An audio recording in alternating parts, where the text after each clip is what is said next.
Tá aparecendo aí? Tá aparecendo a tela, não é a tela que você ficaria. Você compartilhou a tela errada. Não, compartilhei a tela. Você não tá com Ó, duas telas? Dois tô com monitor? duas telas, isso. Você compartilhou a Ó, tela que você vê. Tem que ser a outra, o outro monitor. ó, ó. Na hora de compartilhar, tem dois monitor. Compartilha a outra tela. Ó, eu tô compartilhando essa tela aqui. Vamos ver.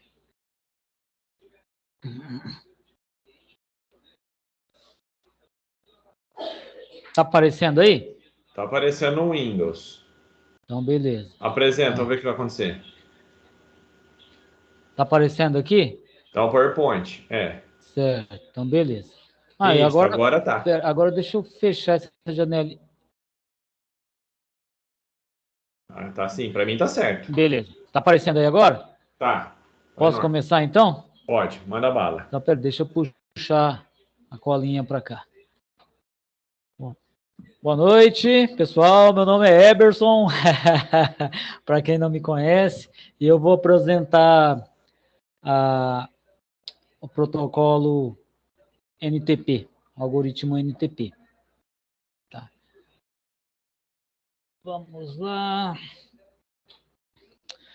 O algoritmo NTP ele é um protocolo projetado para sincronizar os relógios, né, em computadores e redes em toda a internet. E é um dos protocolos mais antigos da internet, né? ainda utilizado. Né? Ele foi inventado pelo Dr. David Miles, da Universidade de Delaware, acho que deve ser isso que fala, e ele tem sido atualizado, assim, ele tem sido em uso constante e continuamente assim atualizado desde 1985. Então, ele é o mais antigo protocolo em utilização. Como que ele funciona, né? O NTP, na verdade, eu pesquisei aqui e vi que ele é um 3 em 1, né? Então, ele ao mesmo tempo que ele é um software, ele é um protocolo e é um algoritmo, né? O software, ele é executado em segundo plano, né? No Windows ou no Unix, né? O protocolo, ele troca valores de tempo entre os servidores e clientes, e o conjunto de algoritmo é que processa esses valores para avançar ou recuar. Eu não tinha ideia do que seria o protocolo esse protocolo. Eu não tinha ideia nem que o computador utilizava um protocolo para sincronizar e manter os relógios atualizados, né? Então aí eu achei legal porque eu aprendi isso aí, não sabia. Né? Então o NTP é que faz a sincronização de relógios no mundo todo, né? E também mantém, quando tem que acelerar, né? Como que eu vou dizer, recuar ou avançar, esse protocolo que faz esses ajustes. Né? Então, ele utiliza um algoritmo, né, que é o algoritmo de Marzullo, para sincronizar o tempo na rede, utilizando uma referência de tempo. Né?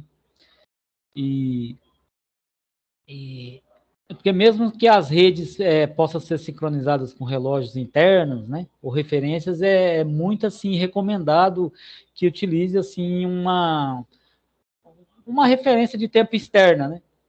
Então, a referência que é usada a referência de tempo utilizada é o UTC, tempo universal coordenado, né?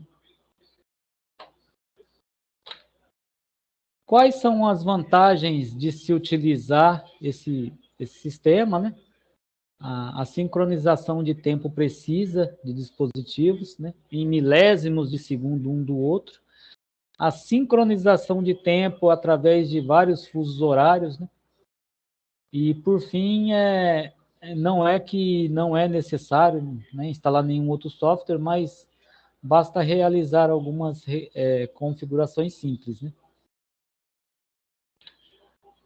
A desvantagem, isso aqui eu buguei um pouquinho, eu fiquei tentando entender, porque eu não estava entendendo muito bem. Falei, poxa, né, a gente voltando no slide anterior aqui, fala que a sincronização é em milésimos de segundo, aí depois aqui ele fala que a desvantagem é que ele não é muito exato, eu fiquei meio bugado. Aí depois eu comecei, né, a executar um pouquinho a lógica na minha cabeça e entendi o que ele quer dizer, né? A sincronização entre os relógios.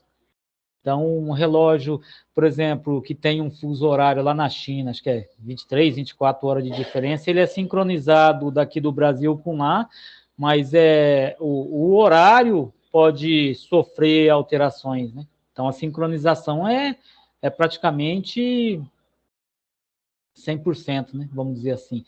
Só o que pode dar diferença é no tempo, né? Então, vamos supor, às vezes pode dar alguma diferença conforme vai passando o tempo, vai dando uma defasagem ou aumentando a hora, então o NTP ele entra para ficar ali, ó, né? Acertando isso. Uma hora ele vai avançar o relógio para ajustar, a hora ele vai atrasar, então ele tem essa função. Aí que eu consegui entender por que ele diz que não é muito exata. Tá? E o próximo algoritmo que eu vou falar vai ser o algoritmo de Boolean, né? Então, o algoritmo de Boolean em sistemas distribuídos. Diversos algoritmos necessitam que um processo funcione como coordenador, né? Então, ele coordena, inicializa, sequencia e tem um papel, né, especial de executar isso aí. No caso de falha do processo coordenador, pode acontecer o comprometimento das tarefas, né? Então, um novo coordenador ele assume. Para a escolha desse novo coordenador, existem uns algoritmos especiais, né? Chamados algoritmo de eleição. Esses algoritmos, um desses algoritmos é o algoritmo de Boolean, e ele foi desenvolvido por Garcia Molina em 1982. Como que funciona o algoritmo de Boolean? Ele assume que o processo, que um processo sabe a prioridade de todos os outros processos. Então, quando um processo PI, aí, antes de apresentar, eu perguntei para o professor o que seria esse processo PI, né? O processo PI é o Process Identification. Então, quando o processo PI detecta que o coordenador não está mais respondendo a um pedido do serviço, ele inicia uma eleição para um novo coordenador assumir. Então, como que é a forma dessa eleição, né? O PI, que é o Process Identification, ele envia uma mensagem de eleição para todos os processos com a prioridade maior do que a sua. Se nenhum processo responde, o PI, ele vence a eleição e torna-se o coordenador. Então, seria como dizer assim, eu vou fazer uma eleição na sala, todos os que forem melhores que eu estão aptos. Se não tiver ninguém, então eu assumo, né? Mais ou menos desse jeito. Então, ele manda essa mensagem para os processos que têm uma prioridade maior do que a dele. Se nenhum processo responder, ele vence a eleição e torna o coordenador, avisando a todos os outros processos com menor prioridade que ele é o novo chefão ali da bagaça. Quais são as vantagens e as desvantagens de se utilizar, né? Tive um pouquinho de dificuldade para encontrar isso aqui, viu, professor? Mas pesquisei e consegui achar isso aqui, ó. A principal vantagem dele é a simplicidade, né? É um processo simples para se trabalhar. A grande desvantagem dele, aí as grandes desvantagens, né? É o grande tráfego que ele gera na rede. Então, isso aí pode ocasionar lentidão, vários problemas relacionados com, né, um tráfego muito grande na rede. Eleições simultâneas desnecessárias, né? E muito tempo gasto para escolher um novo coordenador. Então, essas daí são as principais desvantagens de se utilizar o algoritmo de Boolean. Eu finalizo aqui agradecendo e dizendo que eu pesquisei bastante, mas eu não consegui achar muita informação, e o que eu consegui achar foi isso aí, professor. Espero que tenha sido minimamente bom. Obrigado aí a todos. Ok. Esse último algoritmo, que é o do Boolean, que é da eleição, né? Valentão, esse é um algoritmo bastante utilizado em sistema distribuído. Por quê? Porque ele simplesmente manda uma mensagem para tudo quanto é máquina que está na rede e fala assim, quem tem um PID, né, um Process Identification maior que o meu. Então, cada máquina na rede, ela tem um número. Então, cada máquina sabe o seu próprio número. Então, por exemplo, vamos supor que minha prioridade é 10. Aí eu mando na rede, tem alguém com uma máquina com prioridade maior que 10? E todo mundo responde. Aqui tiver o maior, vira o coordenador e controla todo mundo. Se não tiver ninguém, a própria máquina assume e ela avisa todo mundo que a partir de agora ela é o coordenador. Então não pode ocorrer de dois processos ter a mesma prioridade e de Não. repente travar o sistema. Não, não é o processo, é a máquina. A máquina inteira ela tem uma prioridade. E não pode Tipo, se acontecer. cair, quem que vai assumir? Você já deixa previamente programado. Ó, se essa máquina cair, essa daqui assume. Se essa daqui cair, a outra assume. Você já tem uma... Tipo igual um rei. Que você já tem as pessoas que vão suceder o rei. E não pode acontecer de duas máquinas ter a mesma prioridade. Não. Senão o algoritmo não funciona. Não vai saber quem que é o coordenador. Eu Alô? Você estava falando, de repente caiu. Não, é porque eu vi aqui, ó, eleições simultâneas desnecessárias, né? Eu confesso que eu não consegui entender alguma coisa muito bem. Eu tentei achar algum vídeo, alguma coisa que me desse uma explicação, mas não consegui. Mas aí, na hora que eu vi que eleições simultâneas desnecessárias, eu pensei de repente, de repente tem ali duas, três máquinas, no caso aí, com a mesma prioridade, dá algum bug no sistema, alguma coisa. Mas então, se não pode ter duas máquinas com a mesma prioridade, o porquê que ela geraria eleições simultâneas desnecessárias? Às vezes, duas máquinas fazem a mesma pergunta. Então, como não tem nenhum coordenador, imaginou que, como não tem, duas máquinas startam a eleição simultaneamente. Entendeu? Entendi. Tanto eu como você estão na rede e nós dois decidimos que a gente quer ser o coordenador. Os dois startam ao mesmo tempo a eleição. Ah, sim. Agora eu entendi. Entendeu? E o NTB é um algoritmo bem interessante que usa inclusive no Windows, né? O Windows usa para poder fazer atualização. Nossa, minha câmera tá loucona. Para aqui, uns tapas, né? O Windows utiliza ela para poder fazer esse tipo de coisa. E funciona para poder sincronizar um relógio. Bem O que eu legal. falei é lá mesmo, professor, vamos supor, um relógio na China lá, ele é adiantado, atrasado, sei lá, dá, acho que é uma diferença de 23, 24 horas de diferença para o Brasil. Não, Mas mesmo aí ele... local, Hã? mesmo entre duas máquinas, ela tem uma diferençazinha de tempo, não é preciso. Não, mas eu digo assim, por exemplo, um relógio lá na China, ele tem, vamos supor, 24 horas de diferença de fuso da China para o Brasil. E aí esse NTP ele consegue identificar que, vamos supor, sincronizar. Sim, ele sabe qual é o fuso horário que você está. Isso Isso, é o daí ele NTP que guarda. faz isso. Mas no mesmo fuso horário, vamos supor que tem duas máquinas, um lado da outra. Pode ser que exista uma pequena diferença entre as duas. Porque ele pressupõe que uma diferença de milésimos de segundo não fará diferença ao processo.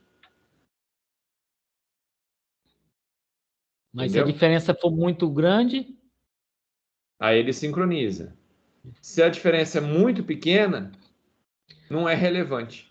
por exemplo, às vezes aconteceu comigo já de o relógio desconfigurar e cair lá, por exemplo, para 1900. 1900 e alguma coisa assim. Aí o computador ele buga. É, porque Ele está muito buga. fora do horário. Agora, coisa pequena, o computador não faz diferença para ele.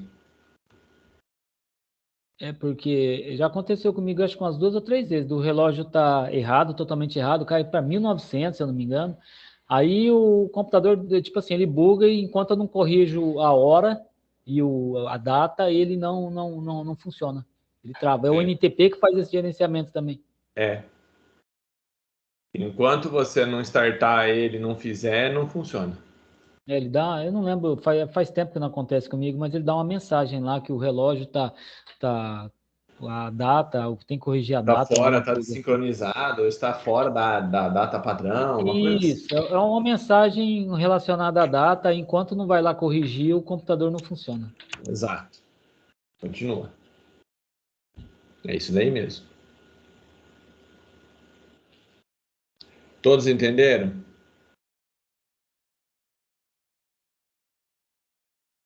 Sim, senhor. Entendi, Alguma sim. dúvida? Por enquanto, não. Nenhuma. Então, beleza. Próximo, Zé Mariano.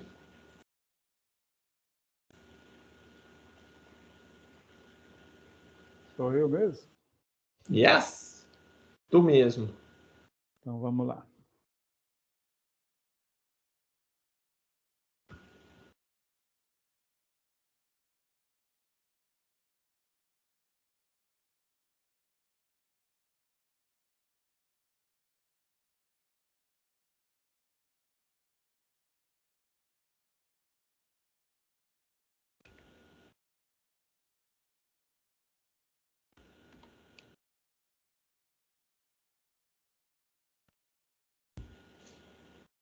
Um minutinho, por favor.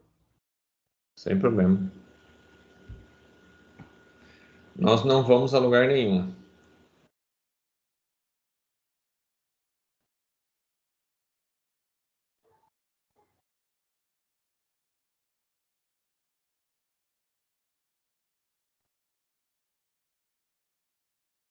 Estão vendo a apresentação?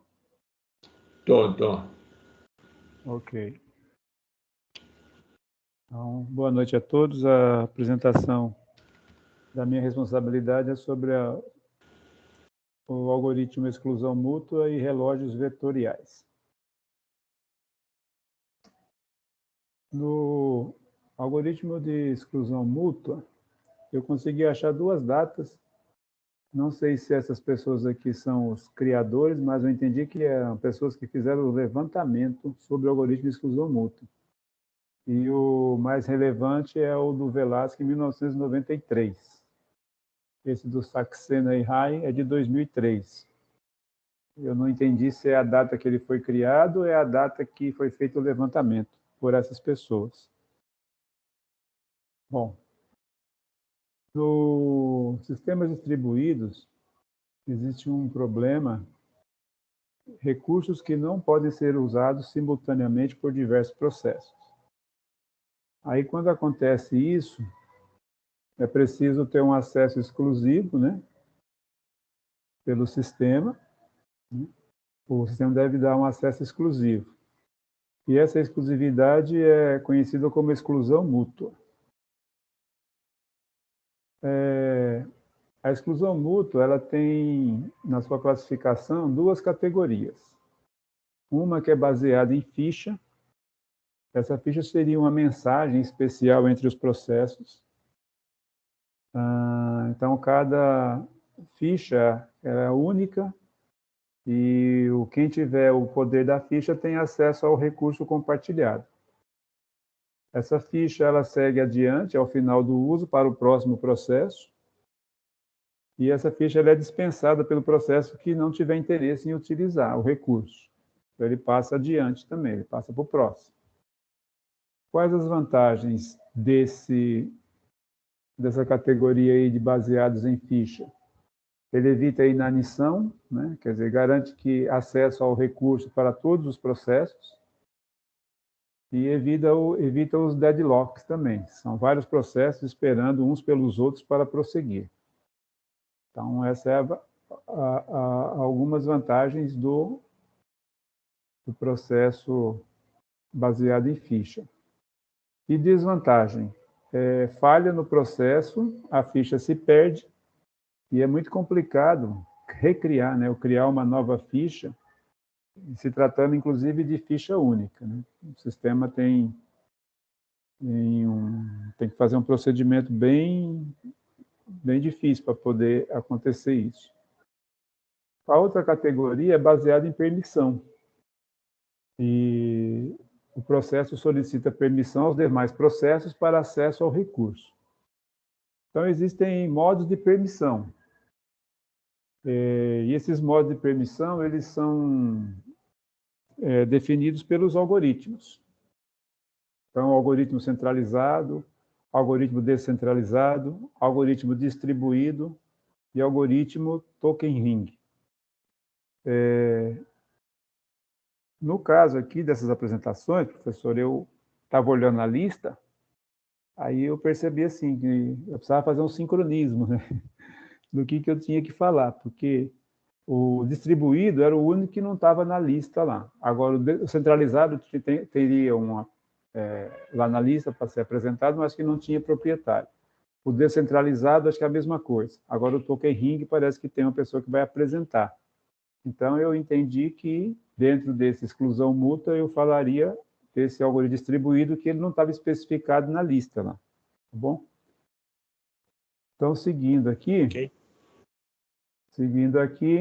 para os critérios, né, da implementação da exclusão mútua, né? Então, a exclusão mútua, né, para fazer a implementação, dado um recurso compartilhado que pode ser acessado por diversos processos ao mesmo tempo, somente um processo pode acessar aquele recurso a qualquer momento. Então, essa é uma dos critérios, né? A própria exclusão mútua. E é uma tal de starvation, que é cada processo que requisita o recurso deve recebê-lo em algum momento, né? Então, esses são os critérios. Então, do algoritmo distribuído, o funcionamento ele é baseado em ordenação total de eventos e comunicação confiável em grupo, né? Multicast ou broadcast. Se um processo deseja acessar uma seção crítica, ele envia uma mensagem para todos os outros processos. Essa mensagem contém o identificador do processo, o nome da seção crítica que ele deseja acessar, um timestamp único gerado pelo processo que enviou a mensagem. Então, ele faz isso, ele pega uma mensagem e envia para todos os outros processos. E essa mensagem tem umas características que identificam esse remetente da mensagem. Ao receber a mensagem, né, a mensagem, o processo, responde ao processo que enviou a mensagem e garante acesso à seção crítica, se não quer acessar a seção crítica, se quer acessar a seção crítica, mas seu timestamp é maior do que o timestamp do processo que enviou a mensagem, e não responde se o processo que recebeu a mensagem está executando na seção crítica, o processo está esperando para acessar a seção crítica e seu timestamp é menor que o timestamp do processo que enviou a mensagem. Aqui tem uma confusão geral, né? Porque envia a mensagem, aí depois na frente tem uma figura, tem uma imagem que vai poder ajudar a esclarecer isso mesmo. Então, quer dizer, ao receber a mensagem, um processo ele responde ao processo que enviou a mensagem ou ele não responde. Então, ele responde e garante acesso à seção crítica se não quer acessar a seção crítica. Se ele quer acessar, mas o seu timestamp é maior que o timestamp do processo que enviou a mensagem. Agora, ele não responde se o processo que recebeu a mensagem está executando na seção crítica ou se o processo está esperando para acessar a seção crítica e o seu timestamp é menor que o timestamp do processo que enviou a mensagem. Então, tem uma fila aí, né, para as vantagens do algoritmo distribuído, né? Ele evita inanição, garante acesso ao recurso para todos os processos, evita os deadlocks, vários processos esperando uns pelos outros para prosseguir, e não existe ponto único de falhas, né? Essa é uma vantagem. Por quê? Porque o número de mensagens requeridas, né, essa formuleta aqui é de 2 vezes n menos 1, onde n é o número total de processos no sistema. Porque tem um processo que é o centralizado, né, que tem o coordenador, e o coordenador que controla, ele é o único ponto, né, que é o exemplo da ficha lá. Se ele falhar, se perde a ficha. Então, você pode ter um problema sério aí para recuperar a sequência dos processos. No caso aqui do distribuído, ele não tem mais um único ponto de falha. Mas, em compensação, na desvantagem, ele tem N pontos de falhas, né? Então, a falha em qualquer processo é interpretado como uma recusa de permissão. Ou seja, um processo falhou, aí os outros que mandaram a mensagem estão aguardando para a resposta, mas aí ele falhou e aí, como não vem, fica um silêncio e aí os demais entendem como uma recusa de permissão. Outra desvantagem é que o multicast exige controle da lista de associação ao grupo, né? E a outra também é que o processo precisa ser capaz de manipular a carga de decisões. Então, umas condições que o algoritmo tem que ter para ele suportar essas desvantagens aqui. O que eu li no texto da fonte que eu consultei é que dessas desvantagens, elas são minimizadas com algumas correções que se faz no próprio algoritmo, né? Então, acho que cada usuário que vai utilizar, ele vai fazer uma modificação para minimizar essas desvantagens aqui em relação ao multicast e essa capacidade de manipular a carga de decisões. Porque, inclusive, nesse processo de manipular a carga de decisões, tem um exemplo de middleware, que acho que o sistema ISIS, né, e ele utilizava, e aí há controvérsias com relação a essa questão dele fazer Não, acho que eu estou fazendo confusão com outro protocolo. Esquece essa parte. Foi muita coisa para um dia só. Espera aí. Seguindo. Vamos voltando à exclusão mútua aqui. Essa é a figura que eu encontrei para mostrar, né, como é o funcionamento. Então, no primeiro quadro aqui à esquerda, em cima, né, tem P1 e P2 que querem entrar na seção crítica.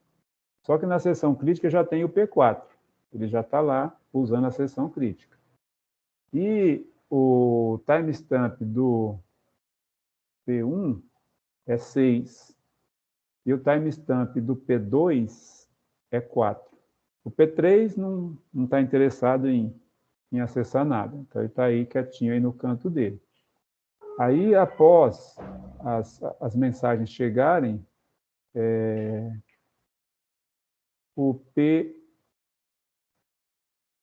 P1 envia o OK para o P2, que defere a resposta para o P1 e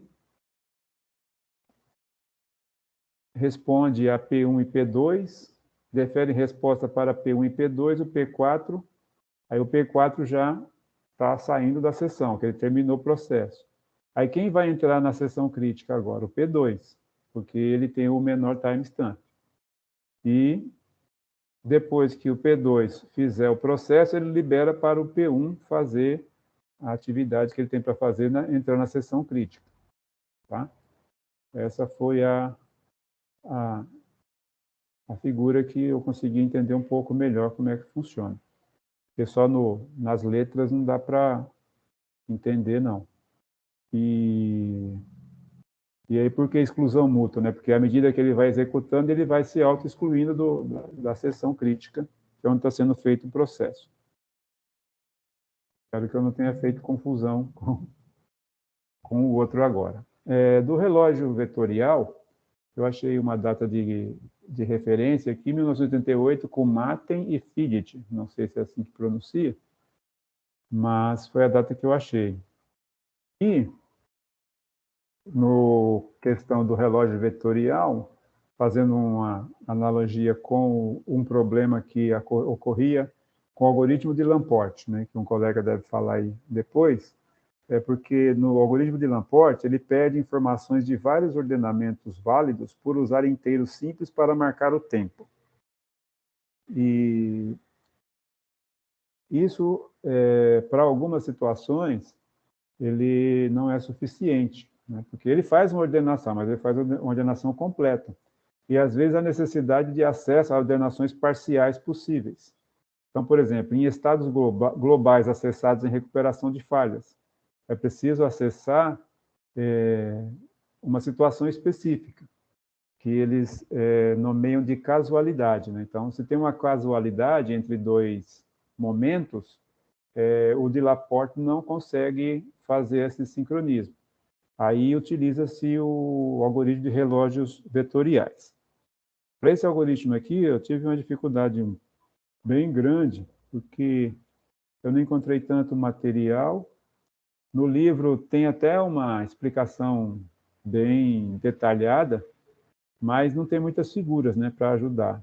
Mas eu acabei localizando algumas características com isso, né? Então, por exemplo, nas casualidades, né, que faz parte do relógio vetorial, a imposição de comunicação casual e a entrega ordenada de mensagens. É nessa parte aqui da entrega ordenada de mensagens que fala do middleware. Não era da outra apresentação, não. Eu confundi o algoritmo aqui. Então, aqui tem um exemplo, né? Então, esse aqui é do Laporte, né? Laporte. Por exemplo, podemos estar interessados em saber se o evento N é concorrente com o D, C ou Y. Então, aplicando o algoritmo de Laporte, teremos uma ordenação total que fará com que essa informação desapareça. Então, você olha aqui na coluna do meio, na linha do meio tem o N, né? E aí, para saber se eles são concorrentes, por esse algoritmo aqui, você não consegue decifrar se ele é concorrente com o D, o C ou o Y, né? O D e o C estão à esquerda, o Y está à direita. Então, do jeito que está aqui, o B está enviando para o N, a mensagem, né? Ela está chegando no mesmo tempo do N, o W para o M e o O para o Z. Para resolver isso, né, o vetor de relógios, né, ele entra aí no processo, então esse vetor VCI no processo PI é um vetor de N inteiros. E aqui começa a confusão, porque para interpretar isso daqui tem que ter muita calma. Aí tem uma figura que vai ajudar a entender melhor isso daqui. Então, aqui ele fala que inicialmente o CVI, né, de J, ele é igual a 0, então cada I, J é igual a 1, 2, 3 e assim vai até N, né? Antes de cada evento, PI executa C, né, VI de I, né, igual a C, VI de I mais 1, né? Como se fosse fazer uma leitura com for, né, na linguagem C, né? E aí ele faz aqui uma sequência, um sequenciamento. Então, eu vou partir aqui para outra parte, que aí ele tem o P1, o tempo o P2, né, que é o processo 1, processo 2, e também tem o processo I. Voltando aqui. Aí, em P2, e P1, né, então ele fica com essas coordenadas aqui, A100, B200, envia 200 juntamente com a mensagem M1. Em P2, no recebimento de M1, o vetor de relógio é modificado para max, que é 000 e 2000, que é igual a 200. É que ele faz a soma dos vetores, adicionando um ao seu próprio relógio. Então, fica 210. Nesse caso, o evento C sabe que ocorreram 2 eventos no processo P1, antes da ocorrência do evento C em P2. Aí, aqui, igual, menor, igual e máximo deve ser realizado em pares de elementos. Aí tem a figura aqui que aquela formuleta lá transforma isso daqui, né? Então, você tem P1, P2 e P3.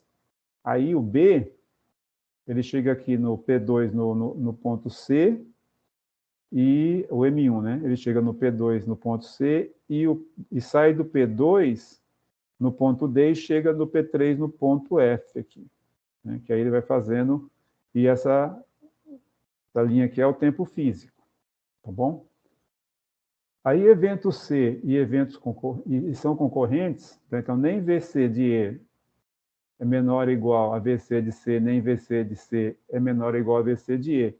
Então, ele faz aqui essa comparação. Tem uma outra figura que eu vi no livro, que aí ele mostra uma seta com a linha pontilhada, fazendo como se fosse ele faz uma curva, né? Que ele pega, o que acontece? A mensagem que vem aqui a mensagem M1 vem para cá, depois M2 para cá. Então, ele tem um deslocamento, e pode acontecer de o que sai de P1 chegar em P3 antes do P2 enviar para o P3. Aí, o que ele faz? Ele faz um ajuste, né? Um sincronismo para empurrar. Assim, o P3 não recebe a mensagem, né? Não joga para a área de para aplicação, enquanto não chegar a mensagem que vem do P1, porque a mensagem do P2 pode chegar antes no P3. Tá? É confuso isso daqui. Eu tive uma dificuldade muito grande para entender e não estou conseguindo explicar. Bom, aí o funcionamento, né? Ao receber uma mensagem do processo, então responde ao processo que enviou a mensagem e garante acesso à seção crítica. C, não quer acessar, acho que está repetindo aqui, quer acessar a seção crítica, mas seu timestamp é maior que o timestamp do processo que enviou a mensagem. não responde se. Essa tela, ficou repetido aqui essa folha aqui. Bom, vantagens e desvantagens. Não consegui encontrar, professor. Em relação ao relógio vetorial.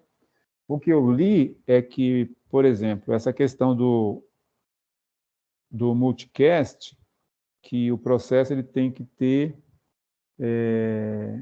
que controlar a lista de associação que ele faz parte do grupo. Então, se o grupo for muito grande, ele vai ter mais trabalho para garantir que ele vai conseguir ter informações de todos do grupo. Então, o processo tem que ser autossuficiente para fazer esse controle. E a outra desvantagem é com relação a essa parte do middleware, né, que ele é utilizado para fazer essa procura da casualidade, e isso aí pode ser aparente ou não, porque depende do que está sendo feito. Aí tem até um exemplo, né, de um personagem que está lendo um painel com um texto, aí ele pega esse painel, lê, pega o telefone, liga para uma outra pessoa e começa a narrar o que está no texto, no painel para a pessoa.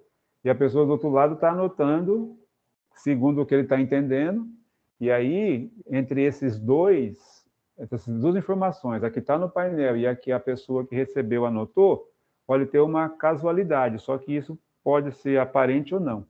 Essa parte desse exemplo eu não consegui montar uma forma de explicar melhor. Tá? Então, aqui as fontes consultadas. E essa era a apresentação. É isso daí. Bem confuso. Pode falar. Bem confuso para mim ficou essa parte do relógio vetorial. Primeiro porque eu já tenho dificuldade com vetor, né? O relógio vetorial, na verdade, o que ele faz? Ele faz um teste. Você pode ver que no primeiro P1 lá, tinha P1, P2 e P3. Dentro do próprio vetor, ele faz um teste de tempo. Quanto tempo demora? O que é um segundo para ele? Entendeu? Então ele armazena para rodar o algoritmo dele quanto tempo demorou. Porque a hora que ele manda na rede, ele faz esse teste também. Quanto tempo... E ele continua rodando para ele saber quanto tempo demora para ir e voltar. Exemplo. Você poderia mandar uma mensagem assim, tipo um ping. E você ia saber quanto tempo demora para sua informação ir e voltar. Entendeu? Para uma determinada máquina. Entendi. Então, o que faz? Ele manda a mensagem e volta. Na hora que ele volta, ele sabe, ele tinha um horário que ele mandou e o horário que chegou. Então, vamos supor que demorou 10 segundos para responder. Então, ele sabe que demora 5 para ir e 5 para voltar. Ele tira a média.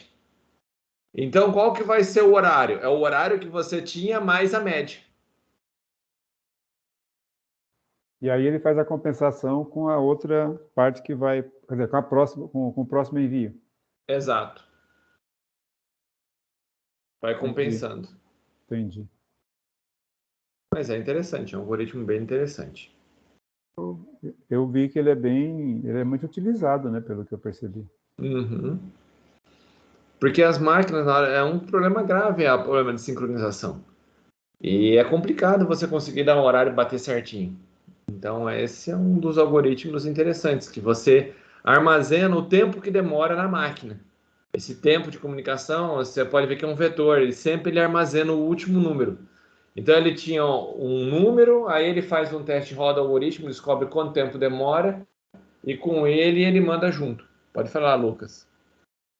Senhor, tem como a gente saber, sua câmera tá doida, tem como a gente saber, por exemplo, o Windows servidor do Windows, né? Windows Server. Qual algoritmo que ele usa? Porque eu já reparei que ele usa algo parecido aí com o que o José Mariano falou.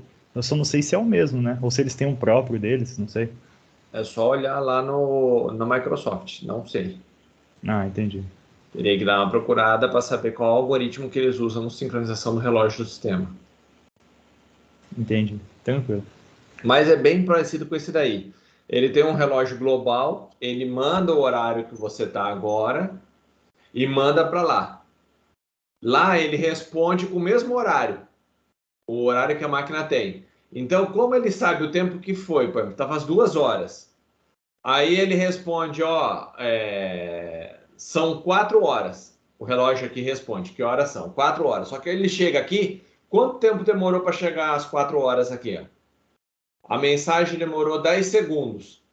Então não é 4 horas, é 4 horas mais metade desse tempo aqui, ó. Então é 4 e 5. Entendi. 4 horas, 5. Entendeu isso daí? Sim, entendi. Se não entenderam, pessoal, assim, mais ou menos, ó. Deixa eu colocar uma tela em branco aqui, ver se eu consigo. Deixa eu ver o que tem aqui. Você tem um dashboard.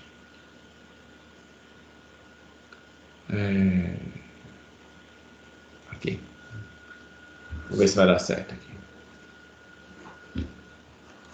Carregando aqui alguma coisa. Meia hora depois.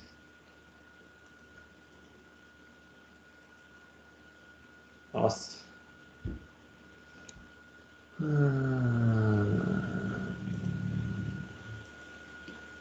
Apareceu alguma coisa em branco para vocês?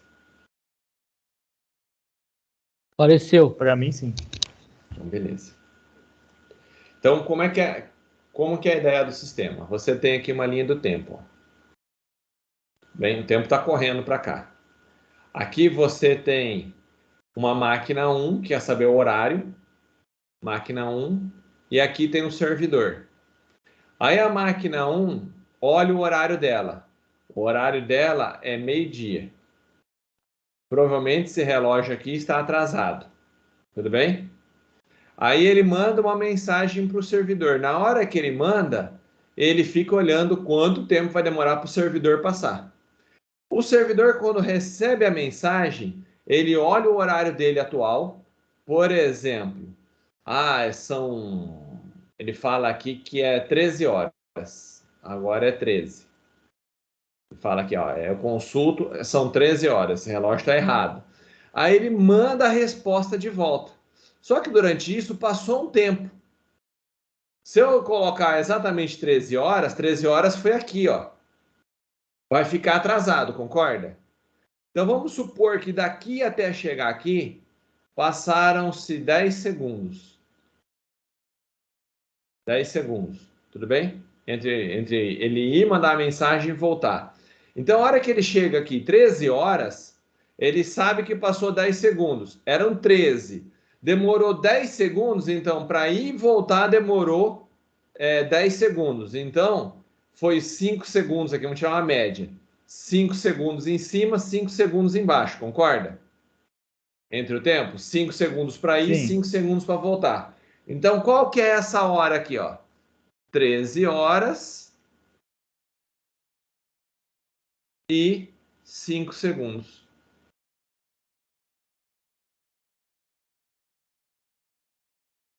Entenderam?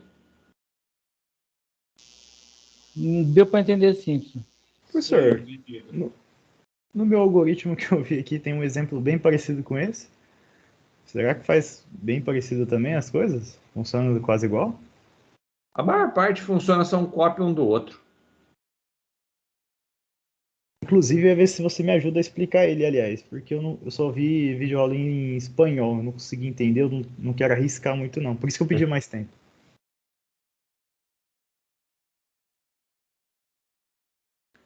Você entendeu isso daí?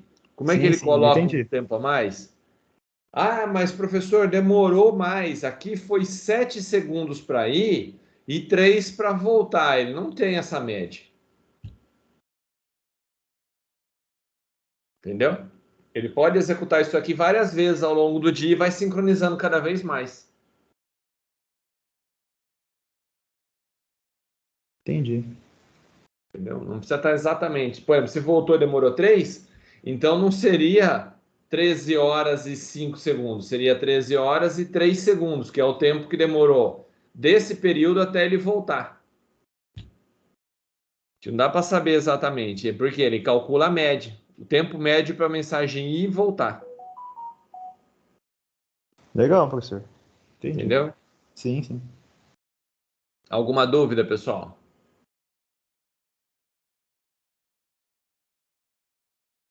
Nenhuma? Beleza. Não, nenhuma. Vocês querem fazer um intervalinho rápido? É bom, professor. Vamos lá. Aí voltemos, Intervalo. aí depois tem o Matheus e o Lucas. Ok. Beleza, né? Fazer o quê? Até às 8h30? Pode ser, pode ser. Então, 8h30 a gente volta. Eu acabei de matar mais um pernilongo. Que 9 horas. 20 minutos. Meu relógio não tá sincronizado aí não, professor. Meu tá Ah, sim. O 7 meu horas aqui ainda. é 20h12. Então, daqui mais 20 minutos, mais ou menos, é 20h32. Tá ótimo. Você vai apresentar daqui a pouco. Para de se achar. Não, se fosse isso, eu também vou, professor. Cada ideia de jirico. Daqui a pouco você apresenta. Vamos, filho, estuda esses 20 minutos aí. Vamos lá e voltamos já. Beleza, Ok, beleza. até Falou, já. professor.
E aí, vamos voltar, pessoal?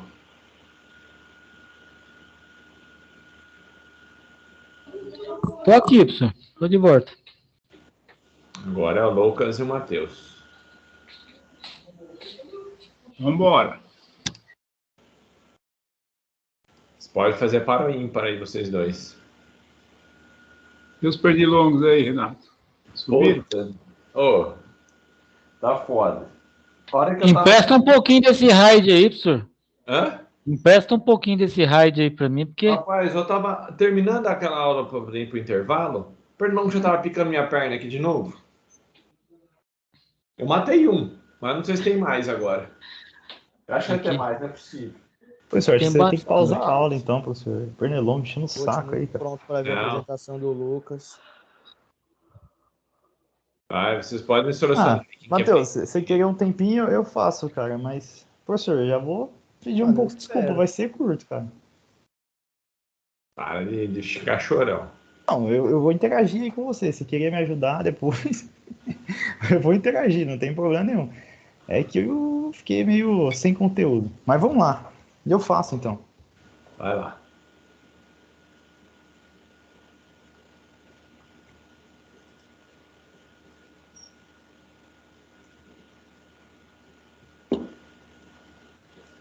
Vocês estão vendo a tela certa?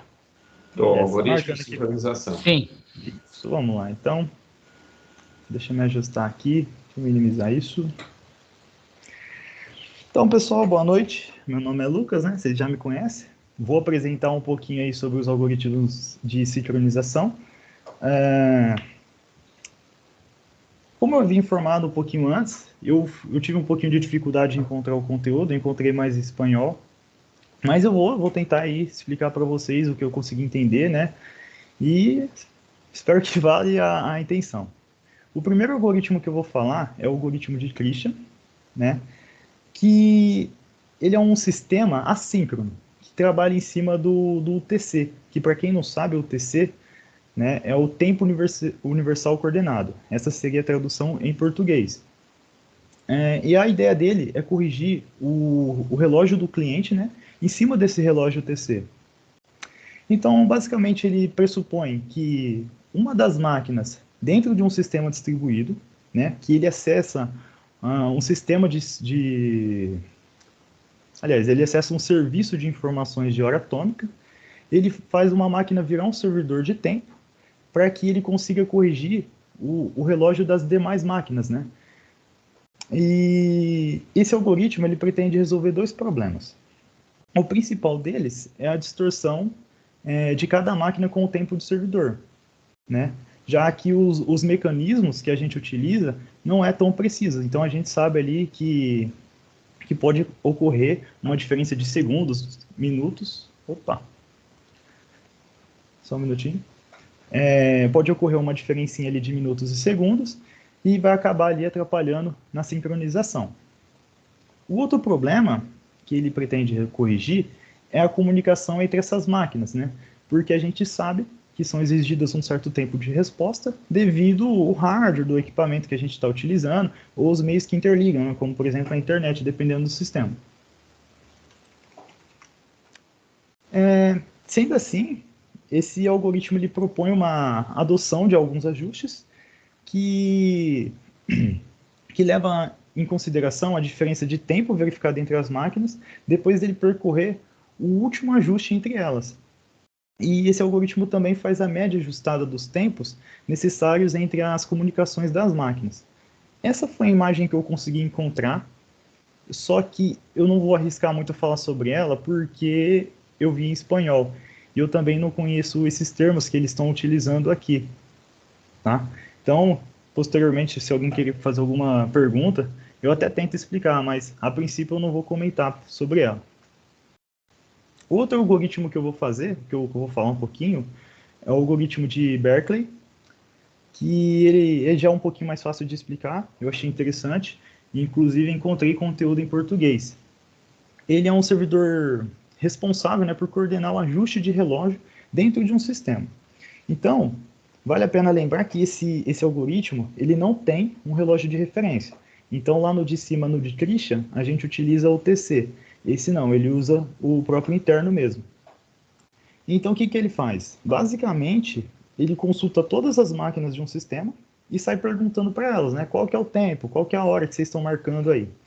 Depois ele pegar essas informações, ele faz o armazenamento de todos esses dados, né, coletados e calcula uma média do horário de todas essas máquinas conectadas ali entre esse sistema distribuído. Inclusive, a própria máquina que é o servidor do tempo, né? Então, resumindo, esse algoritmo ele vai calcular a média do horário que todos vão concordar em se alterar, né? De acordo com o cálculo da média.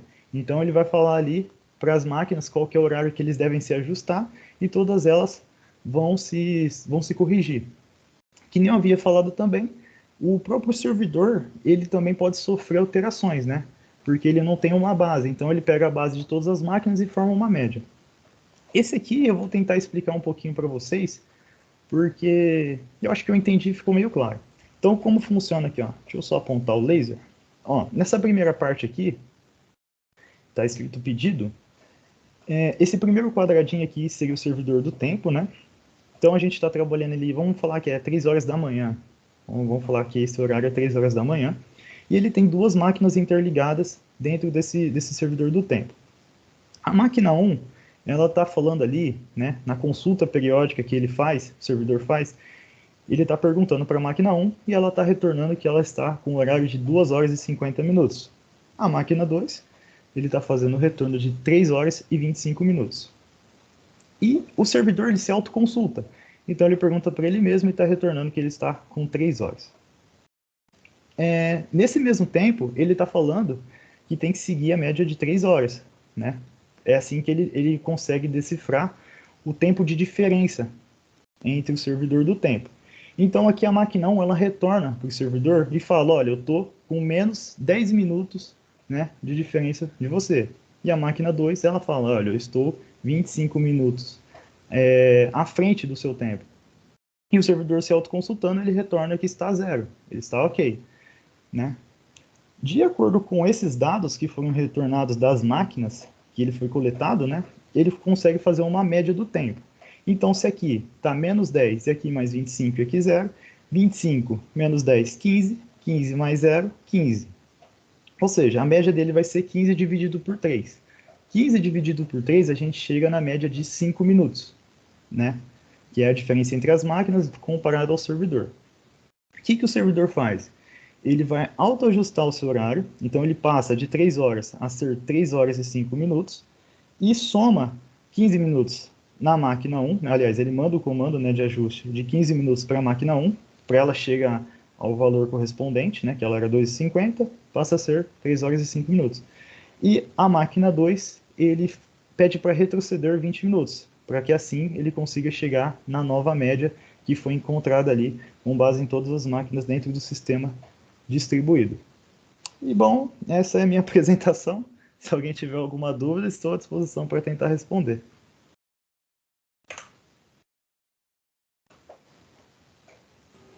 É isso daí mesmo. O algoritmo de Berkeley é um algoritmo bem facinho, bem simples. Esse foi fácil, professor, esse eu gostei. Porque agora o outro...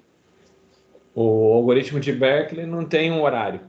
É uma média dos horários. Exatamente. Agora o de Christian é bem parecido com aquele que a gente fez lá, que eu estava explicando Isso. na sala de aula. O que ele coloca a mais, tá vendo esse tempo ali, ó, o tempo da tratar a interrupção?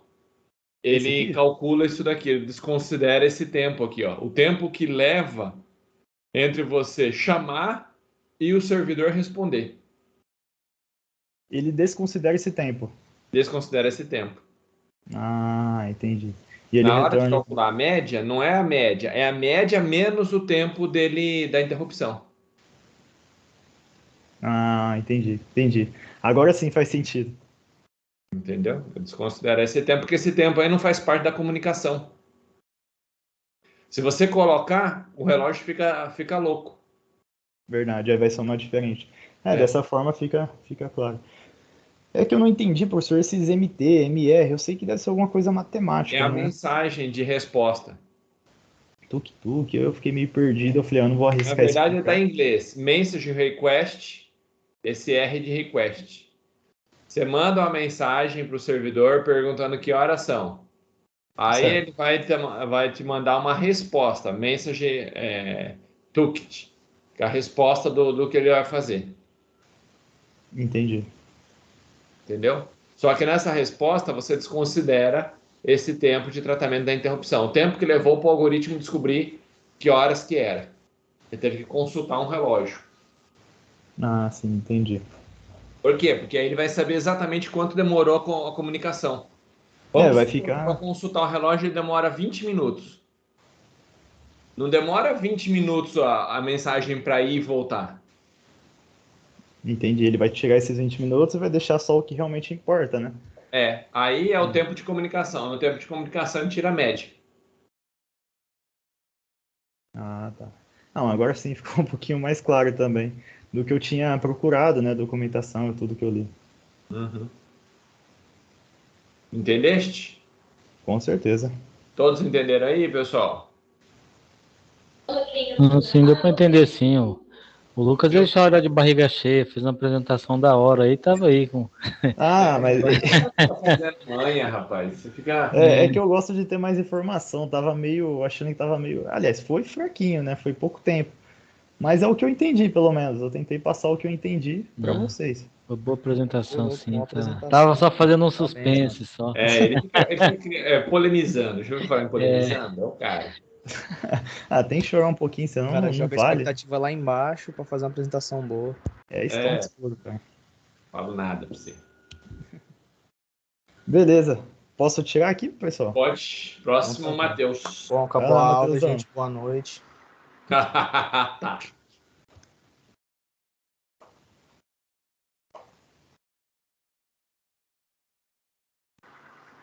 Vamos lá, né? O slide é bonito. Você viu, cara? Achei uns template da hora na net. Bom, todo mundo já me conhece. Boa noite, primeiramente. Meu nome é Matheus. Eu vou falar sobre os algoritmos de sincronização. Bom, para começar, para contextualizar, né? O que são algoritmos distribuídos? Bom, eles são processos de um sistema distribuído que geralmente buscam atingir uma cooperação tipo assim, e para tanto utilizam mecanismos de sincronização para que essas cooperações sejam realizadas de maneira correta. Então eles usam alguns sistemas para deixar tudo sincronizado e tudo funcionar perfeitamente. Sincronização do relógio. Bom, como são diversos processos executando no mesmo tempo, é necessário uma forma de saber qual operação foi executada primeiro e medir um tempo um tempo necessário para as tarefas serem executadas, sabe? E aí, porque assim, algumas começam em um nodo, acabam em outro, e assim existe a necessidade de sincronização dos relógios dos diferentes nodos. Bom, ficou para mim falar sobre o algoritmo distribuído da média global, que nesse algoritmo cada processo usa broadcasts, né, envia uma mensagem com o valor do seu relógio em um T0 mais IR para todos os outros processos no sistema.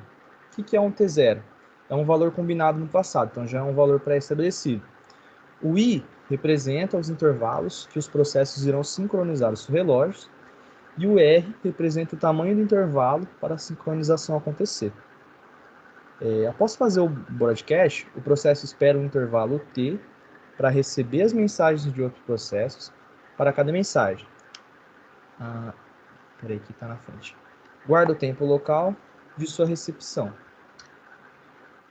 Gente, igual o Mariano estava falando, é uns negócios meio complicados. Eu mesmo, assim, eu não consegui entender muito bem a parte de como se funciona, principalmente essa conta aqui embaixo, mas vamos lá. Após o intervalo T, o processo, então, recalcula o seu relógio utilizando os valores que ele recebeu dos outros processos. Ele calcula a diferença de si para cada um dos outros, calcula a média dessas diferenças e a usa para corrigir o seu relógio, de variações. Descarte de valores fora de limite aceitável, altos e baixos. Então ele faz, igual o nome, né? Ele faz uma média de todos os relógios e atualiza ele e os outros nesse estilo. Bom, aqui embaixo tem uma imagem onde representa como funciona, vamos dizer assim, e a conta matemática que ele se utiliza, certo? Igual eu estava falando com o professor antes do começo da aula, sobre eu estar procurando as vantagens e desvantagens, eu não consegui achar muita coisa. Pelo que eu estava vendo a apresentação da galera, estava meio difícil mesmo achar alguns conteúdos para fazer as apresentações. Então, sobre a média global, seria isso daqui. Acho que travou aqui. Bom, aí a outra minha seria a média local. Bom, o algoritmo anterior ele necessita de um sistema de broadcast para funcionar. Assim, ele é bom só para pequenas redes, né? Ele não funciona em larga escala, pelo que eu entendi. No algoritmo de média local, cada processo troca informações com os processos vizinhos e calcula o seu novo horário a partir dos valores que recebeu dos vizinhos. Esse aqui eu procurei na internet, alguma imagem, alguma coisa que mostrasse assim. Gente, peraí que minha gata derrubou um negócio aqui. Bom, procurei na internet alguma coisa que mostrasse assim mais fácil para a gente ver um negócio funcionando, eu acabei não conseguindo achar. E esse eu achei a única vantagem dele, é que ele não precisa de um sistema de broadcast para funcionar. Ele funciona sem isso mesmo. E, gente, é isso, minha apresentação foi isso, foi o que eu consegui achar do conteúdo por aí, eu olhei alguns slides, procurei até em inglês, não consegui achar muita coisa, eu achei algumas coisas de outros algoritmos, mas esse daqui foi meio complicado.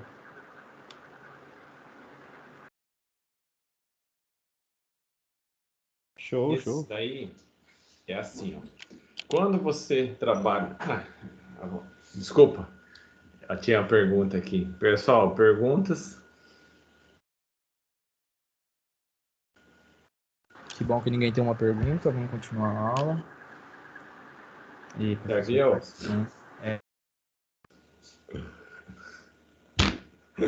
Eu tô valendo a pergunta. Pode falar. Não, tô brincando. Então beleza. Pode parar de compartilhar aqui? Pode. Esse algoritmo, você lembra do algoritmo do Lucas que eu estava explicando, ou aquele antes do intervalo, que estava explicando sobre o horário que ele manda para calcular? Sim. Esse daí, qual é a diferença?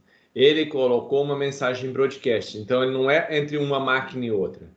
Ele manda em toda a rede. O broadcast é mensagem para a rede. Então ele manda todo mundo que estiver logado na mesma rede. Aí todo mundo responde. Aí ele calcula, igual foi o algoritmo do que o Lucas apresentou aqui, que era o segundo, que era o do Berkeley. Bem? Aí ele tira a média de todo mundo e depois manda para cada um deles o quanto que tem que cada um corrigir. E qual é a diferença da média global para a média local? No caso do algoritmo de média local, ele não manda uma mensagem para toda a rede, ele só manda para algumas máquinas. Então, ele tem algumas máquinas previamente definidas e essa informação de atualizar é só para essas máquinas. Entendeu? Sim, deu para entender, sim. Então, a diferença, qual vai ser a diferença? O algoritmo é bem parecido com o do Lucas. A diferença é que no caso do Lucas eram umas máquinas ou outras. Essa daqui não, ele manda em broadcast de rede. No primeiro algoritmo, que é para todas as máquinas, e com algumas máquinas se ela for local. Mas os dois ele faz a mesma coisa, calcula a média e depois manda todo mundo ajustar o horário. Pode falar, Lucas. Professor, isso é tudo uma rede interna? Esse algoritmo é para uma rede interna, porque é para sincronização de uns clusters. Podia ser usado para uma rede externa? Sim, poderia, pela internet, por exemplo. Então, mas numa da externa, por exemplo, tem estados que possuem horas diferentes. Acho que você até explicou isso, mas como que se aplicaria aí, nesse caso? Ele vai por Greenwich. A hora, ele converte a hora para hora em relação a Greenwich, que é o marco zero, manda o horário, aí ele volta o horário por Greenwich, que é marco zero. Aí cada um tem um fuso horário para ajustar. Por exemplo, o Brasil é -3. A hora que mandar entendi. -3. Aí tem uma lógica para isso também. Quer dizer, o Greenwich é o horário de referência, então. Então ele sabe que o Brasil é -3, o Japão é não sei quanto, os Estados Unidos é não Exato. sei Aí quanto. depende do estado que você tá. Se você for pro Acre, vai ser -4, -5, sei lá. Acho que o Acre é o último, acho que é -5. O Brasil acho que tem 3 ou 4 fuso horários, eu não lembro mais de cabeça. E como que é feito o ajuste, por exemplo? Um exemplo assim, né? Tá dando uma diferença aí de 2 segundos. Aí como que é feito o ajuste?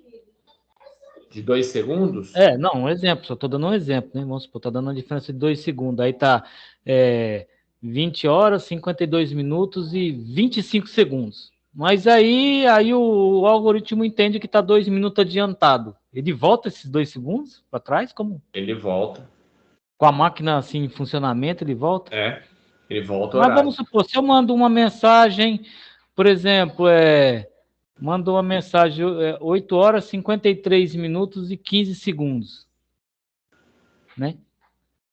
Aí ele volta a 13, por exemplo.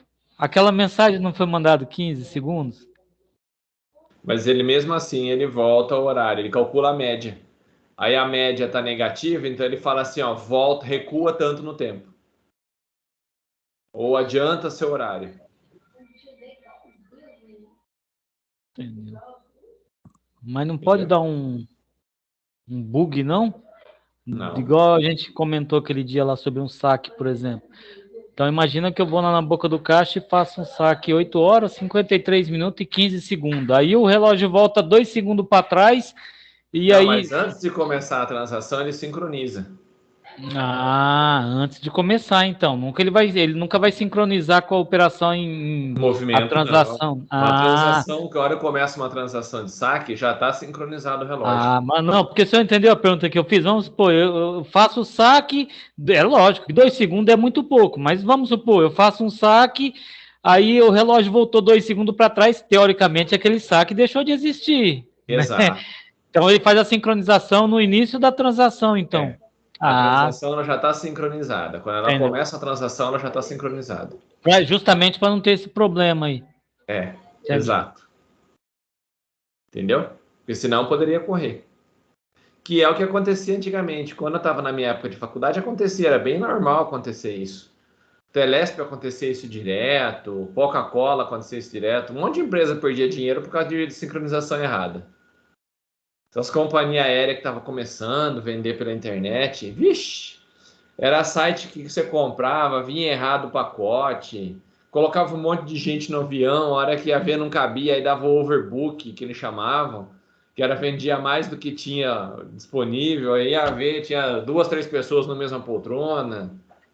Porque, igual eu falei, né? 2 segundos é muito pouco, mas às vezes essas empresas aí, num segundo, elas vendem, sei lá, 200 pacotes num segundo. Quer dizer, 2 segundos ela vendeu 400 pacotes. Às vezes ela estava com a disponibilidade de só 300, ela vendeu 400 e em 2 segundos, então, sei lá, pode fazer diferença. E pior de tudo, vendia, não tava nem aí, porque aí os caras descobriam isso lá no aeroporto. Dane-se, né? Olha que o cara vai embarcar, mas não tem meu lugar aqui. Aí chamava aeromoça. Ixi, dava aqueles BO. Mas era direto, chamava overbooking. Era sobrecarga, então, mais do que deveria. Era uma prática normal e foi proibido isso daí. Aí as companhias começaram a pensar. Mas era direto. Aí o cara pegava um dos caras e oferecia uma outra passagem para ele. Entendeu? Vamos supor que você está indo no avião Porque das o cara motos. já comprou, né? Já comprou, já pagou, o cara fala, para me perder, pega outro, então. Não, mas eles faziam com vantagem. Como eu já tinha ferrado a vida do cara, eles procuravam um voo que tivesse menos, por exemplo, à noite. Ó, daqui 1 hora vai ter um outro voo. Se você for no outro, em vez de você ir na cadeira simples, você vai na primeira classe. Tava sobrando, né? Tava sobrando, aí o cara, vai na primeira classe, eu vou. Aí normalmente eles têm, toda companhia ela tem um saguão, né? Interno, interior, com os clientes VIP deles lá. Então, tipo, normalmente tem isso. Se você for procurar na internet, você vai ver que tem lojas Tem o hall do Mastercard, hall não sei do que, tem um monte de hall lá que é o lugar para você ficar. Só que custa caro. É 100 e poucos conto a hora por pessoa. Então, onde que fica? Quem que fica nesses hall? Geralmente, ou pessoal famoso ou pessoal rico, basicamente. Então, quando tá no aeroporto, tem muita gente que você não vê lá. De repente, aparece o cara para embarcar. Mas você não vê o cara lá, porque ele fica nesse hall. Entendeu? Aí os caras colocam Isso aí, essa é o a Zé questão. Ninguém lá nesse hall e fica tudo contente, né? Fala, Exato. tá bom. Ali ele tem comida, normalmente tem água e comida à vontade. Alguns deles têm a opção de tomar banho. Então tem chuveiro, você vai fazer uma viagem. Aí tem uma escala de 10 horas ou 12 horas de escala, que pode acontecer. Tudo bem? Aí você vai ficar 12 horas no aeroporto sentado naquela cadeira super confortável. Eu já fiquei 8 horas esperando uma conexão. Meu, você fica 8 horas sentado naquelas cadeirinhas com aquela almofadinha vagabunda. Depois de 2 horas, você quer matar a ideia sua de baratear a viagem. Porque ficou muito tempo, cansa. Você não tem o que fazer. Aí tem esses halls. Esses halls geralmente ele tem o quê? Umas cadeiras confortáveis, que são televisão, você fica, parece só o sofá da sua casa. E tem um monte de, tipo uns quiosquinhos assim, e a pessoa fica lá com a família. Aí a pessoa tem a opção de pagar o banho. Cobra uns 100 e poucos reais o banho. Então, por exemplo, você vai ficar 12 horas. Porra, Aí, 100 e normalmente, o poucos cara... reais pra tomar um banho? Hã? Bem 100 caro, e hein, poucos velho? reais pra tomar um banho? Rapaz, eu fico uma semana sem tomar banho, não pago 100 reais pra tomar banho. Ai, ai, ai. Não, mas eu tô falando que só para vocês terem uma noção de como que funciona essa de sincronização. Então, eles ofereciam esse tipo de serviço. Renato tomou 2 banhos. E eu? Não, nunca entrei lá. Eu já vi como Renato é que é funciona, 100 mas... reais pra ele é a mesma coisa que R$ 1 pra mim. Ah, tá. Eu nunca entrei nesses Pô, negócios de sincronização, não, desculpa, esse de negócio de sala aí. halls, coisa assim, porque é muito caro, o professor não tem nem